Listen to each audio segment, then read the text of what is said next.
Para sa mga maaarte lang ang mga ganoong galawan. Are you okay, Nicole? Tanong ni Intoy ko. Nakatingin lang ako sa kanila.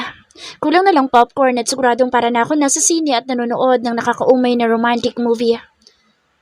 Natatakot pa rin ako sa maaaring gawin sa akin ng babaeng yan. Sagot naman niya. Ang corny. Don't worry. Hindi na siya makakalapit sa'yo kapag napatunayan na may ginawa nga siyang mali. Maamo na parang tupa ang Intoy ko. Samantalang ako parang binubugbog ang puso ko dahil sa sakit ng mga nakikita ko. Gusto kong umiyak pero hindi ito ang tamang lugar para sa bagay na iyon. Nakagawang atensyon namin dahil sa mga katok at kasunod ang pagpasok ni Rico. May dala itong USB at agad iyong ibinigay kay Intoy ko at muli ring nagpaalam na aalis. Nakatayo pa rin ako sa kung saan ako kanina habang piniplay niya sa laptop ang laman ng USB. Kumunot ang kanyang noo habang pinapanood iyon at sandaling tumingin sa akin. Samantalang ako'y kalmado lang dahil given na sa akin na lumalakas ang tibok ng puso ko kapag nakakasalubong ang mga tingin namin. Ilang sandali pa ay iniikot niya paharap sa amin ang laptop na parang sinasabi niyang panoorin namin. Kulang na lang pumalakpak ako nang makita ang laman ng video. Akala ko binura lahat ni Angela pero may itinira pala siya. Yung pangyayari na nilalait-lait ako ni Miss Reporter. Mahalikan ko mamaya sa Angela dahil sa ginawa niya. Kaya magkasundo kami noon dahil pareho ang likaw ng bituka namin. Siguro naman absuelto na ako. Singit ko habang si Miss Reporter ay nalalaka ang mga mata. Hindi totoo yan! Sigaw niya. Nagkabit balikat lang ako. Alis na ako. Nasayang lang ang oras ko dito. Marin ako napapikit ng ihakbang ko ang pa ako. Mas lalong sumidi ang kirot noon na parang may mga karayom na tumutusok pero ginawa ko ang makakaya ko para hindi mahalata. Para ako maiiyak sa bawat hakbang ko. Laking pasasalamat ko na makalabas ako ng opisina na hindi natutumba. Pagkasara ko ng pinto ay doon ako napahikbi dahil sa sobrang sakit. Mabilis kong pinahid ang mga luha ko at sa muli kong paghakbang ay tuluyan akong bumigay. Ma'am! Danig ko ang sigaw ni Rico na siyang mabilis na dumalo sa akin. Pinilit ko nang tumayo pero parang mas dumagdag lang kaya muli ako napaupo. Ay, ang malas ko naman. Ma'am, tulungan ko na po kayo. Sabi niya, dahil alam kong hindi ko na kaya maglakad pa, tumango na ako. Dadalhin po kita sa ospital kasi namamaga po ang paa niyo. Tinanggal niya ang heels na suot ko at pinangko ako. Napaigik ako nang magalaw ang paa ko. Pakiramdam ko ay balina ang buto ko doon. Na-spray ng ankle mo. Nabigla ito kaya namaga. Kailangan mo muna ipahinga at lagyan ng cold compress para mabawasan ang pamamaga. Sabi ng doktor na tumingin sa paa ko. Hanggang kailan ko po kailangan ipahinga? Tanong ko. Nakatayo lang sa tabi ko si Rico na siya rin nagdala sa akin dito. Mga 3 araw. At iwasan mo muna ang pagsusuot ng footwear na may takong para hindi lumala. Pero may trabaho ako. In your case, kailangan huwag masyadong igalaw ang paa mo. Kaya may papayo ko na lumiban ka na muna sa trabaho. Nakangiting tugon niya pa. At gamitin mo muna ito pansamantala para hindi mapuwersa ang paa mo sa paglalakad. Inilahad niya sa akin ang 2 saklay. Magmumukha kong baldado niyan. Komento ko. 3 araw lang naman, miss. Dahil kung mabibigla na naman ang paa mo sa ganyang kalagayan, ay mas lalala. Parang nakakadiring bagay ang tinging ipinukol ko sa saklay pero wala din ako nagawa dahil kailangan kong gumaling agad. Marami akong trabahong dapat atupagin. Isama pa ang paliligaw ko kay Intoy ko. Lumiban ka muna sa trabaho kung maaari. Ulit niya pa. Parang gulay na nalanta ang mga balikat ko dahil bumagsak iyon sa mga nalaman ko kay Doc. Kailangan ko pumasok sa bar pero hindi rin ako makakasayaw dahil hindi ko maitatapak ang paa ko na walang kirot na mararamdaman. Ayos ka na ba? Tanong ni Rico nang magpaalam na ang doktor. Ayoko sa tanong mo. Nakangiwing tugon ko sa kanya na ikinataka niya. Ayokong tinatanong ako kung ayos ako o kung okay ako. Dahil nasasaktan ako. Alam kong para akong tanga pero hindi ko lang kasi mapigilan. Napapakamot siya sa batok. Sorry po. Magpapaalam na rin sana ako kasi baka hinahanap na ako ni boss. Tinitigan ko siya. Saka ako napabuntong hininga. Napatingin ako sa paa ko namamaga at bumalik ulit sa kanya at saklay na hindi ako sanay na gamitin. Pwede bang ihatid mo muna ako sa sakay ng taxi? Pakiusap ko. Agad naman siyang tumango. Oo naman po. Total, doon rin naman ako pupunta. Tulad kanina ay inalalayan niya rin ako hanggang sa makarating kami sa labas kung saan makakapara ng taxi. Laking pasalamat ko talaga sa kanya at tinulungan niya ako dahil kung hindi, nandoon pa rin ako sa harap ng opisina ni Intoy ko at nagmumukhang kawawa. Uwi na po ba kayo, ma'am? Tanong niya pa nang makapara siya ng taxi na para sa akin. Hindi, may kaibigan lang akong pupuntahan. Mag-iingat po kayo. Sila mag-iingat sa akin dahil kahit pilay ako ngayon, hindi sila uubra. Tumawa siya at saka binuksan ang pinto ng taxi. Una niya akong pinasakay bago niya iniabot sa akin ang saklay. Maraming salamat nga pala. Sabi ko bago pa man niya maisara. Walang anuman po. Basta kung kailangan niyo po ako ay huwag kayong mahihiyang tumawag. Nang magsimula umandar ang taxi ay nahahapong napasandal ako sa upuan noon at mariing napapikit. Ang malas ko naman talaga. Sa dami ng araw na mapipilayan ako, ngayon pa na may kaso ako. Saan po tayo, ma'am? Pagbasag ng driver sa katahimikan. Sa impyerno, manong. Nang matapos na itong paghihirap ko sa lupa. Doon na lang ako magpapasunog sa apoy. Sagot ko. Ma'am, hindi ko po alam ang daan papunta doon. Natatawang sagot niya dahil akala niya nagbibiro ako. Sa MMH. Maikling sagot ko. Nakapikit pa rin ako dahil ramdam na ramdam ko ang pagod ng katawan ko. Miller Mental Hospital po? Oo. Ang MMH ay pag-aari ng mga Miller. Base na rin sa pangalan nito. Isa sa pinakasikat na hospital sa buong bansa dahil sa galing ng mga doktor at usap-usapan na magandang trato nila doon sa mga pasyente dahil hanggat maaari hindi nila pinaparamdam na iba ang mga ito sa lahat. Isa yung mental institution na hinahawakan ni Seven Miller at pupunta ako doon. Hindi para magpatingin. Baka baliw na ako. Baliw nga naman ako. Baliw sa pagmamahal sa intoy ko. Pero naisipan ko talagang pumunta doon dahil may dadalawin ako. Isang taong lagi kong dinadalaw lalo kapag nasa ganito akong sitwasyon. Stress at hindi alam ang gagawin. Halos kalahating oras siguro itinagal ng biyahe bago ko narinig si manong driver na nagsasabing nandito na kami sa destinasyon. Doon lang ako dumilat. Nagbayad ako bago bumaba. Pahirapan pa ang pagbaba ko dahil sa saklay na gamit ko. Mahal na mahal talaga ako ng intoy ko. So sobrang pagmamahal niya sa akin, nasasaktan niya ako nang hindi niya alam. Natatawang pagkausap ko sa sarili bago tuluyang naglakad papasok ng ospital. Para akong pagong sa sobrang bagal ko maglakad. Isa akong agent at alam ko nasa panganib palagi ang buhay ko lalo kapag nasa kaso. Marami na rin ang sugat na natamo ko doon pero sa tanang buhay ko ay ngayon lang ako nagsaklay. Ang mas masaklap ay hindi ito dahil sa trabaho ko kundi sa kalandian ko. Ate Baya? Napalingon ako sa pamilyar na boses. Nasa lobby na ako ng ospital. Napangiti ako ng malimunyan ko sa 7. Yo, 7. Balik-bati ko. Napatingin siya sa saklay ko at kumunot ang noo na muling napatingin sa buka ko. Ano nangyari sa paa mo, Ate Bayaw? Lumapit siya sa akin at inalalayan ako. Wala to, natisod lang ako. Halata namang hindi tisod yan. Naspray ng paa mo. Komento niya. Ano pa nga ba nga asahan ko kahit naman psychiatrist siya ay doktor pa rin. Basta, wala lang to. Nandito ako para dalawin ang gwapo mong pasyente. Pag-iiba ko sa usapan dahil ayoko nang malaman niya ang tunay na dahilan kung bakit nagkakaganito ako. Teka lang, ikukuha kita ng sapin sa paa. Nagpunta ka dito nang nakapaalam? Sermon niya na parang mas matanda siya sa akin. Hinayaan ko siya. Napangiti na lang ako habang tinatanaw siya papunta sa opisina niya. Lahat silang magkakapatid na Miller ay nakilala ko na dahil minsan ay isinasama ako ni Angela sa mansyon ng mga ito. Asawa na niya ngayon ang pangalawa sa Miller Brothers na si Second Miller. At dahil magkaibigan kami ay nadadamay ako sa biyaya na masilayan ang mga Adonis na nasa lupa. Isa pa ay madalas ko makausap dito sa 7 kapag dumadalaw ako sa pasyente niya. Kaya medyo malapit na rin ako sa kanya. Hindi naman sila mahirap kaibaganin dahil mababait sila at maalaga kahit hindi halata sa mga muka. Sa kanilang magkakapatid ko nakita ang tunay na pagpapahalaga sa tulad namin mga babae. Dahil lahat ng napapalapit sa kanilang pamilya ay hindi nila itinuturing na iba. Kaya nga hindi ko maintindihan minsan sa intoy ko kung bakit siya ganoon sa akin. Nawawala ng kabaitan kapag ako ang kaharap. Here, isuot mo muna para hindi masugatan ang paa mo.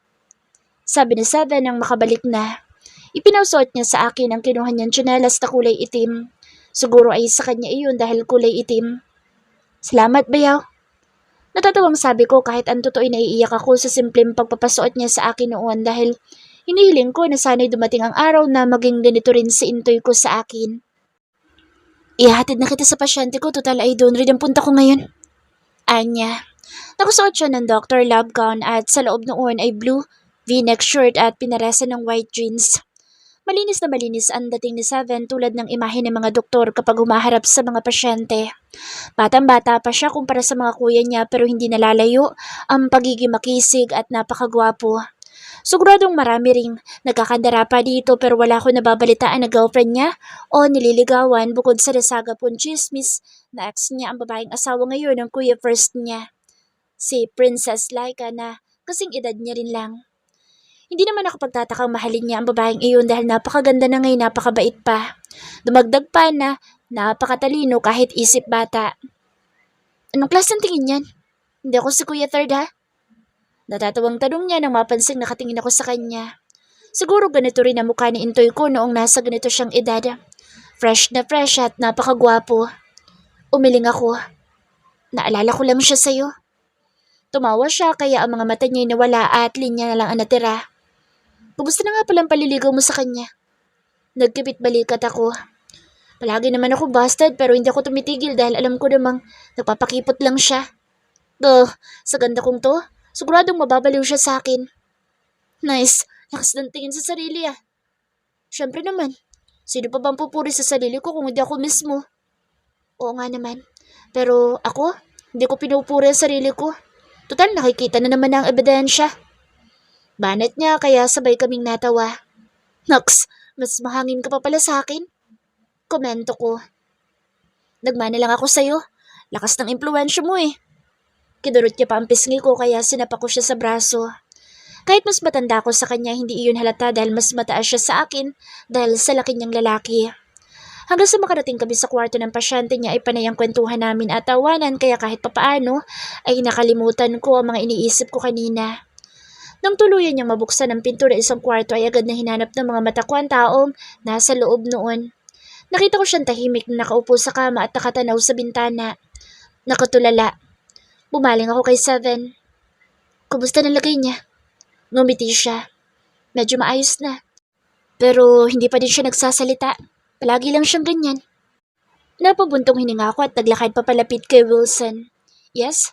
Siya ang palagi kong dinadalaw dito lalo na kapag ganitong down ako. Si Wilson Galero. Isa sa nagiging inspiration ko para mas lalong tatagan ang paliligaw kay Intoy ko. Nawala sa katinoan ang pag-iisip niya nang malamang patay na ang babaeng mahal niya. Si Mary Alegria. Mahal na mahal niya ang babaeng iyon kaya hindi niya kinaya ang lahat. W is a very good guy.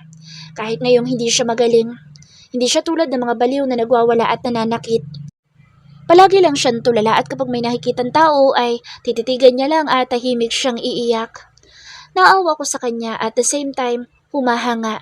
Kaya nga siya ang puntahan ko kapag may problema dahil kahit hindi siya nagsasalita ay nakikita ko ang sarili ko sa kanya. Hindi man ako literal na baliw pero tulad ng paraan niya ng pagmamahal ay ganoon rin ako kay Intoy ko. Kahit alam kong malabong mahalin niya ako pabalik ay ipinapakita ko pa rin sa kanya kung gaano ko siya kamahal. Kahit alam ko ipagtatabuyan niya ako ay palagi ko pa rin ipinaparamdam sa kanya na nandito lang ako. Tulad ni W ay malapit na akong mabaliw ng tunay dahil sa sakit na kinikimkim ko. Pagkatapat ko sa kanya ay binatukan ko siya. Uy, kailan ka ba gagaling na letsugas ka, lalaki ka? Ang tagal mo na rito pero ganyan ka pa rin. Ani ko. Sa dalubong ko ang walang buhay niyang mga mata at tulad ng inaasahan ko ay nagsimula na namang mangilid ang mga luha niya. Ganyan siya palagi kapag nakakakita ng tao. Siguro may gusto siyang iparating na hindi niya lang masabi. Magpagaling ka na. At kapag magaling ka na, pakasalan mo na lang ako. Tayo na lang para hindi na rin ako masaktan. Hindi ko napigilan ang pagkabasag ng boses ko habang nakatingin sa kanya na tahimik na lumuluha. He's not even my friend. Kahit noong nasa huwisyo pa siya, pero simula nang makita kong nawala siya sa katinuan dahil sa pag-ibig na wagas ay parang may kung anong humihila sa akin na dalawin siya at gawing inspirasyon kapag gusto ko nang sumuko. Kami ni Angela ang nagdala sa kanya dito at ako ang madalas na bumibisita sa kanya dahil ang kaibigan ko ay pahirap ang payagan ni Second. Ang gwapo-gwapo mo pero tulala ka lang palagi. Magsalita ka naman kahit isang salita lang para naman mailabas mo lahat ng lungkot mo. Ano ko pa? Hindi ko na pinunasan pa ang mga luha ko dahil ayaw namang magpaawat. Walang problema dito sa silid niya dahil napakalinis ng purong puting paligid.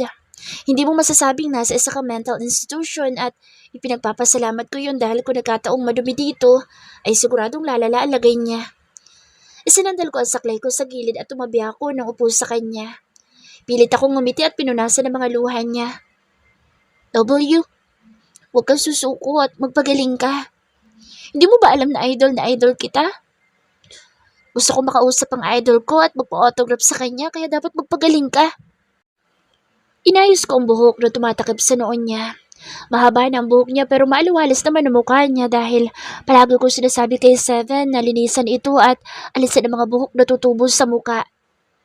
Kapag bumalik ka na sa dati, sasamahan kita sa puntod ng babaeng minahal mo. Bulong ko pa.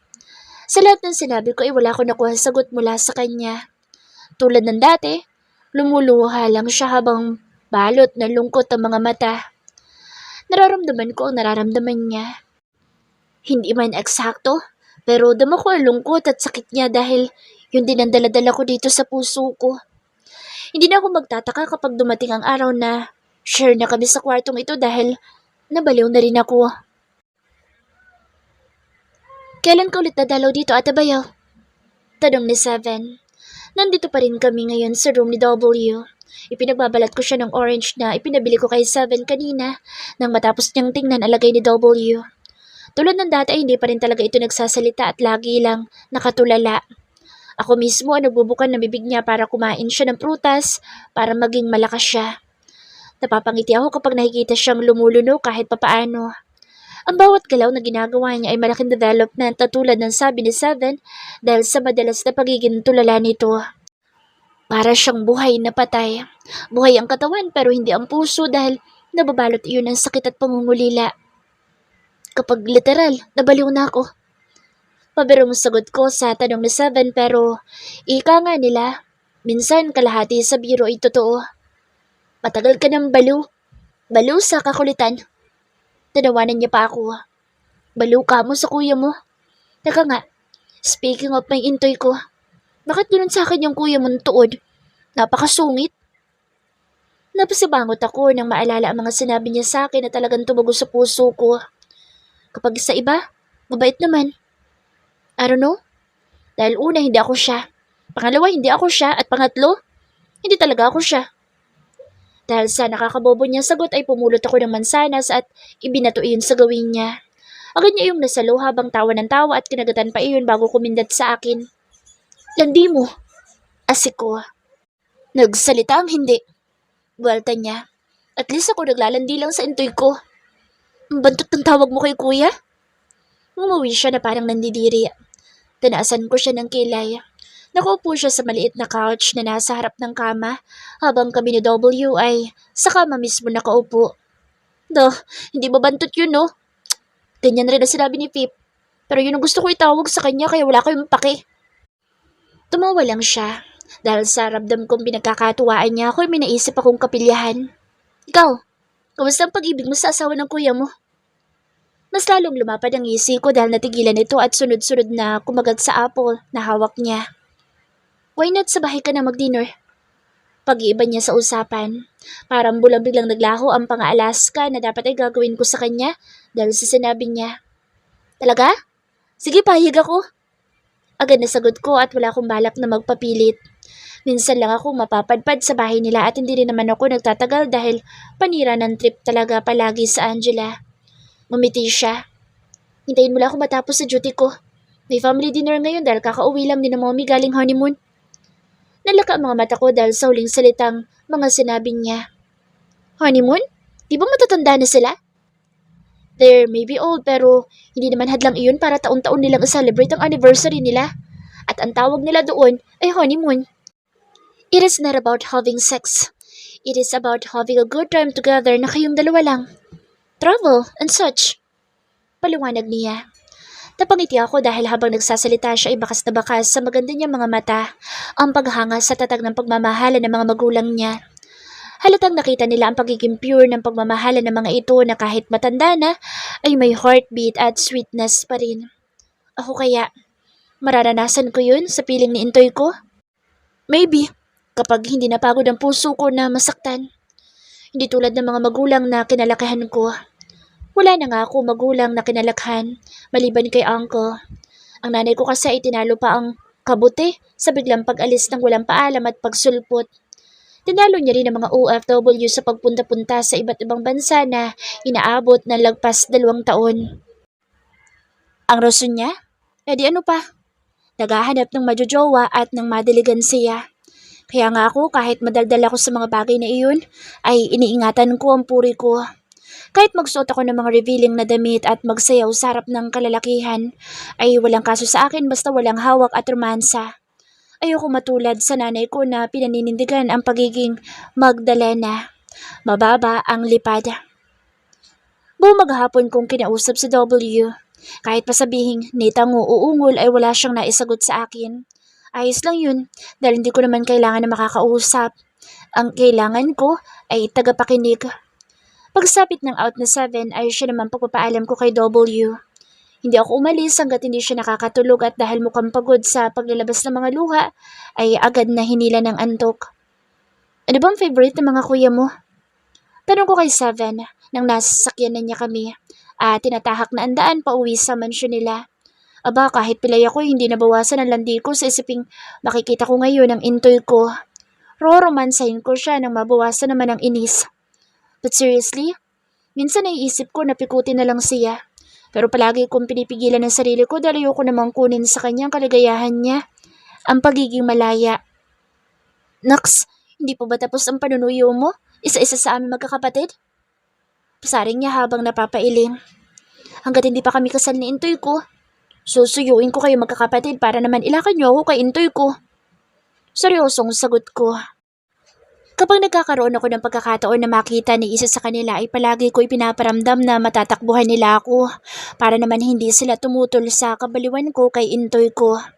Kay Fip, kahit hindi ako marunong maglaro ng mga online game, nagtsatsaga akong pag-aralan kahit papaano dahil balita ko mahilig siyang makipaglaro noon. Sa 7 naman, ayun nga kapag dumadalaw ko kay W ay nagpapalakas ako sa kanya. Minsan nagdadala ako ng coffee o kahit na anong makakain dahil alam kong wala na siyang time para sa bagay na iyon sa pagiging busy niya sa trabaho. Kaso kanina pumalya ako dahil nga sa pilay ko. Kaya second naman kahit alam kong kasangga ko na siya noon pa, ay palagi kong binabantayan sa Angela kapag lumalabas ito, tulad ng bili niya. Sumisip-sip ko sa kanila ng palihim, kasabay ng panliligaw ko kay Intoy. Ganoon dapat ang diskarte para makahanap ng kakampi. Yun nga lang, kailangan ng matinding effort. Mga patunay iyon kung gaano ako kahumaling sa kanya. Pero siya ay baliwala lang lahat. Hindi niya nakikita ang mga ginagawa ko, mapansin niya lang. So, ano nang paborito ng mga kuya mo? Tanong ko na bumasag sa sandaling katahimikan. Sandali niyang inihinto ang sasakyan dahil sa traffic. Maaga pa naman kaya ayos lang. Tumingin siya sa akin at ngumiti. Bahagyan niyang ginulo ang buhok ko. Naaalala ko sa Princess Laika sa'yo. Imbes ay sagot niya. Sumimangot ako. Asawa yun ng kuya mo? Pinagnanasaan mo? Kantsaw ko. Kumalakak siya. Minahal ko naman talaga ng todo ang babaeng makulit na iyon.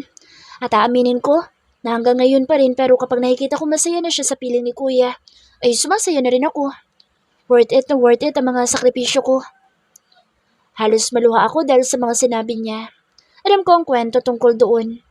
Ikinasal sila noon ni Princess Laika pero nang malaman niyang mahal pa rin ito ang kuya first niya, ay pinigilan niyang mapasa ang marriage contract nila. Kaya ang kinalabasan ay wala iyong naging bisa. As I was saying, naalala ko siya sa'yo sa pagiging porsigido mo na suyuin si Kuya Third. Ang pinagkaiba nga lang, mas matured ka at kaya mong i-handle ang pain na nararamdaman mo. Sandali siyang tumigil sa pagsasalita dahil muli niyang pinaandar ang sakyan nang umusad ang traffic. Boto ako sa ginagawa mo dahil kahit saksakan ka ng kulit, ay ideal girl ka. Maalaga, mabait, matalino, astig. Stop the compliment.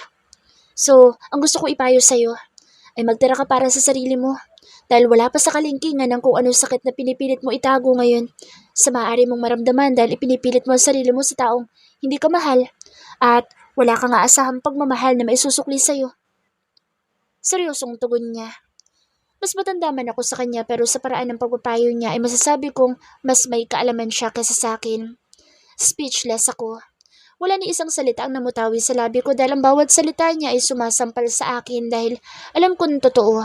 Pero mas nakakainis kahit alam ko na iyon at isinasampal na sa mukha ko ay nagpapakabingi lang ako at matigas pa rin ang paninindigan ng puso ko. Ilang sandali lang ay tumigil siya sa isang bake shop at bumaling sa akin. Favorite namin pagsaluhan yung Black Forest cake na may pares na soda. Anya. Doon lang bumalik ang sigla sa pagitan namin. Ngumiti ako at mabilis na lumabas ng sakyan kahit hirap dahil sa saklay ko para bumili ng sinabi niya. Nakasunod siya sa akin. Bumili kami ng 2 box ng Black Forest cake at sa katabing store ay bumili kami ng 10 bote ng soda. Nang masiguradong ayos na ay bumalik na kami sa sasakyan. Marami napapatingin sa gawin namin dahil kay Seven. Ang suot niya pa rin kanina, ang suot niya ngayon. Love gown lang ang inalis pero nagsusumigaw pa rin ang pagiging Adonis. Hindi lang puso ang mabubuto sa'yo, pati na bulsa. Tatawa-tawang sabi sa akin ni Seven. Ipinasok namin sa backseat ang mga pinamili namin. Ayos lang. Close na naman ako sa inyo. So makakautang na ako. Aba, ang yaman ng lahi nyo. Kayo nga ata ang dahilan kung bakit may kantang nasa iyo na ang lahat. Mayabang siyang nagkibit-balikat. Miller jeans. Anya. Nagkatinginan kami at sabay na natawa. Wala na kaming ibang dinaanan pa at dumiretso na kami sa mansyon nila na ilang minuto lang ay narating din namin. Bumukas sa magarang gate at ipinasok ni Seven ang sakyan. Maliwanag na maliwanag ang kabahayan. Buhay na buhay ito at sa labas pa lang, masasabi nang napuno iyon ng pagmamahal ng mga may-ari. Siguro, kaya tayo nagkakasundo dahil kahit hindi mo sabihin, nababasa ko sa mga mata mo na nasasaktan ka. I am not a psychiatrist for nothing. Tugon niya pa bago tuluyang bumaba. Tumakbo siya sa gawi ko at siya mismo ang nagbukas ng pinto at inalalayan ako. What a gentleman.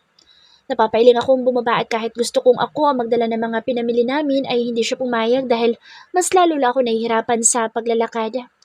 So, siya na ang nagdala ng 2 box ng cake at mga soda. Magkapanabay kaming naglakad papasok. Sa front door pa lang ay rinig na namin ang ingay na nagmumula sa sala. Good evening everyone!